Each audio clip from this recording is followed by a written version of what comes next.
During the reign of King Devapala in the land of Magadha, there lived a famous preaching monk named Santipa, also known as Ratnabhadra Santipa, a learned Brahmin and one of the 5 great scholars of Vikramashila Monastery.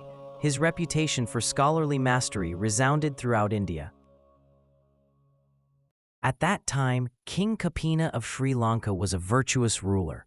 Though travelers from India had brought some Dharma teachings to the island, there was still no Dharma master present to propagate them. Upon hearing of the renowned master Santipa of Vikramashila, the king and his ministers decided to invite him to teach in Sri Lanka. They dispatched an envoy bearing lavish gifts. The envoy arrived at Vikramashila Monastery, offering treasures of gold, silver, pearls, silk, and other valuables on behalf of the king and people of Sri Lanka. He paid homage to Santipa and relayed their plea. "Great master, the king and people of our small island send their deepest respects. We are like savages living in ignorance, consumed by desire, tormented by anger, and blinded by perverse views. Have mercy on us. Please come and teach us the Mahayana path to Buddhahood. Is this not a worthy endeavor?" After thoughtful consideration, Santipa accepted. With 2,000 monks and a caravan transporting the Tripitaka scriptures, he set out, passing through Nalanda, Odantapuri, Rajagriha, Bodh Gaya, and other cities. The envoy crossed the sea ahead to inform the king of their arrival. The people of Sri Lanka, overjoyed like bodhisattvas at the first bhumi, gathered at the coast in anticipation. 7 days later, ships appeared on the horizon, bearing parasols and oxen. The crowd erupted with joy. As the monks disembarked, silk cloths were laid out for them to walk on, and they were greeted with deep bows. Offerings of incense and flowers were made, and the people eagerly tended to the monks' needs.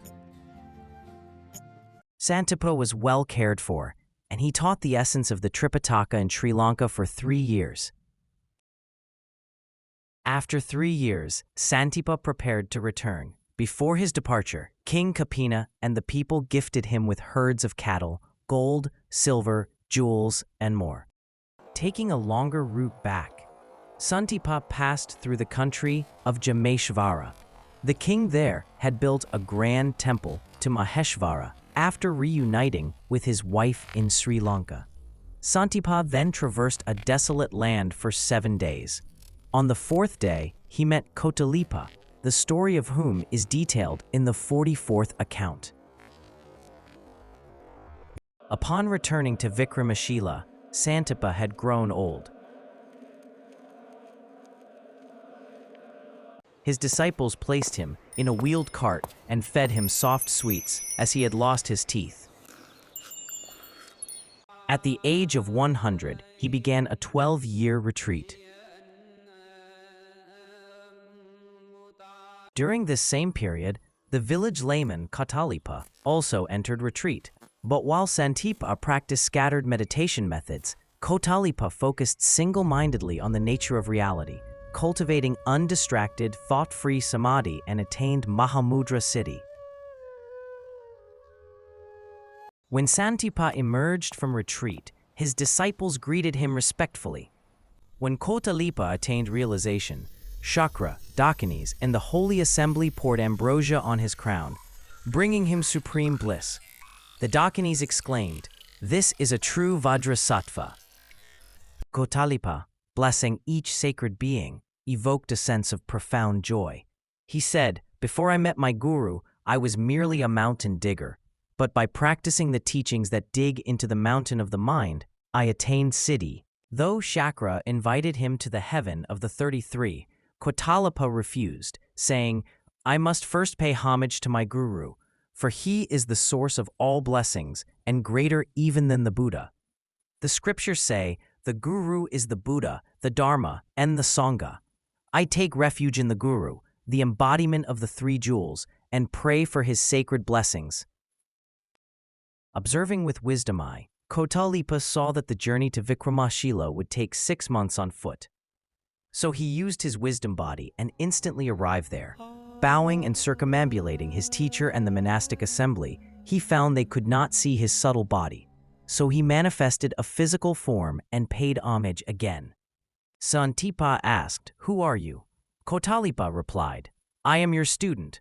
The guru responded, "I can't recall all my disciples." Kotālipa said, "I am the village farmer you once met by the mountain." After they exchanged greetings, they began to discuss Dharma. Soon Santipa asked, "What have you realized from your meditation?" Kotālipa answered, "I followed your instructions, achieved Mahāmudrā siddhi, and realized the sublime awareness of emptiness, the Dharmakaya." Hearing this, Santipa admitted, "I placed preaching above practice and thus never experienced the complete truth of what I taught. You abandoned preaching, devoted yourself solely to practice, and found the ultimate truth. I don't even recall what I taught you. Please demonstrate the fruits of your meditation and reteach me what I once gave you." Kotālipa took him to a quiet place and showed him the qualities of the Dharmakaya, retransmitting the teachings Santipa had originally given him. Santipa then meditated for 12 years and finally attained Mahāmudrā siddhi. He devoted the rest of his life to spreading the true Dharma and ultimately passed into the Dakini paradise. The story shows that the idea that one must attain realization before teaching is not entirely accurate.